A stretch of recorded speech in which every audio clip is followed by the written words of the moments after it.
चंद्रकांता की प्रेम कहानी इतिहास में जो हो गई अमर, रहस्य और तिलिस्म की दुनिया।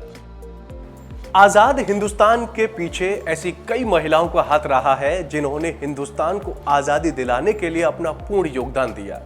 आज भी इतिहास के पन्नों में कई ऐसी महिलाओं के नाम दर्ज हैं जिन्हें पढ़ा जाना चाहिए।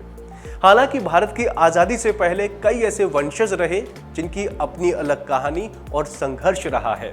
ऐसी एक कहानी थी चंद्रकांता की। अय्यारों की साजिशों, तिलिस्मी अजूबों, खोहों, कंदराओं से भरी रहस्यमय वादियों, युद्ध के बावजूद चंदौली जिले के नौगढ़ की वादियां विजयगढ़ की राजकुमारी चंद्रकांता और नौगढ़ के राजकुमार वीरेंद्र सिंह की अमर प्रेम कथा की गवाही देती हैं। ये गवाही देती है कि कैसे बचपन से शुरू हुई मोहब्बत जवानी की दहलीज पर पहुंचते पहुंचते जवान हो गई, लेकिन विपरीत हालातों से लोहा लेने के बाद इस प्यार का अंत शादी से हो गया। ये कहानी पुरानी भले ही हो, लेकिन चंद्रकांता का जिक्र आते ही हमारे दिमाग में याद बचपन की खिंची चली आती है। 90 के दशक में दूरदर्शन पर आने वाली इसी धारावाहिक को देखने के लिए घरों में भीड़ इकट्ठा हो जाती थी और लगभग पूरा गांव इस धारावाहिक को देखने बैठ जाता था। उस वक्त काल्पनिक लगने वाली इस कहानी को आज पढ़ते हैं तो पता चलता है कि सच में ये प्रेम, बलिदान और त्याग का था। दरअसल लेखक देवकीनंदन खत्री के उपन्यास में उल्लेख मिलता है कि चंद्रकांता की प्रेम कहानी के बीच तमाम तरह के अवरोध थे, जैसे जाति।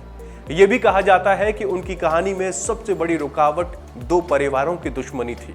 बता दें कि नौगढ़ और विजयगढ़ के बीच दुश्मनी का रिश्ता था। इतिहास के अनुसार विजयगढ़ के महाराज नौगढ़ के राजा को अपने भाई की हत्यारा का जिम्मेदार मानते थे। इसके अलावा एक और वजह महामंत्री क्रूर सिंह को भी माना जाता है, क्योंकि महामंत्री क्रूर सिंह चंद्रकांता से काफी प्रेम करता था।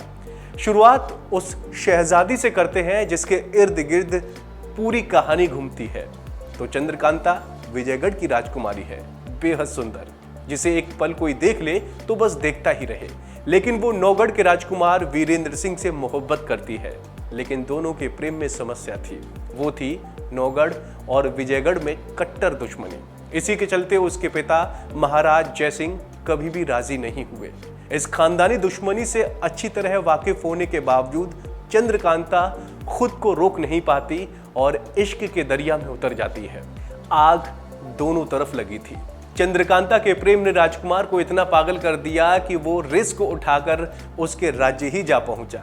वो राजकुमारी चंद्रकांता से शिद्दत से शादी करना चाहता था, लेकिन उसके पिता नौगढ़ के हर एक बाशिंदे से सख्त नफरत करते हैं। उनकी निगाह में उनके भाई को नौगढ़ के महाराज सुरेंद्र सिंह ने मारा है। हालांकि ये गलतफहमी थी जिसका ओरिजिनेटर कोई और ही है। इस दुश्मनी का कोई तोड़ निकालने और अपनी दिल की दुनिया आबाद करने राजकुमार विजयगढ़ आ धमकता है। लेकिन विजयगढ़ राज्य के महामंत्री क्रूर सिंह दिलों ही दिल में पसंद करने लगते हैं चंद्रकांता को। वो हर कीमत पर राजकुमारी को अपना बनाने के लिए आतुर रहता है। इस चक्कर में क्या क्या जतन नहीं किए भाई साहब ने। महाराज के भाई की हत्या कर दी और इल्जाम नौगढ़ वालों पर ठोक दिया। इतिहास में कई ऐसी जगह उल्लेख मिलता है कि चंदौली जिले की नौगढ़ की वादियां राजकुमारी चंद्रकांता की प्रेम कहानी की गवाह हैं। इसीलिए यहाँ के ज्यादातर लोगों को चंद्रकांता की प्रेम कहानी के कई किस्से पता हैं। हालांकि कहा जाता है कि चंद्रकांता की अमर हो गई थी, लेकिन कई जगह उल्लेख मिलता है कि उनकी प्रेम कहानी का अंत शादी से हुआ था। कहते हैं कि आज भी चंद्रकांता के प्यार की गवाही ये किला देता है। यहाँ की दीवारें इस कदर बनी है कि हजारों साल बाद भी जस की तस खड़ी है। खास बात तो यह है कि यहाँ का सरोवर तालाब जो सैकड़ों फीट की ऊंचाई पर भी गर्मी के दिनों में भी नहीं सूखता है, इसकी गहराई के बारे में आज तक कोई पता नहीं कर पाया है। नौगढ़ और चुनारगढ़ जाने के लिए गुप्त रास्ता और महल का मुख्य सिंह द्वार आज भी पर्यटकों को आकर्षित करता है। उम्मीद है आपको हमारी ये कहानी पसंद आई होगी। ऐसी ही तमाम अपडेट्स के लिए आप देखते रहिए वन इंडिया।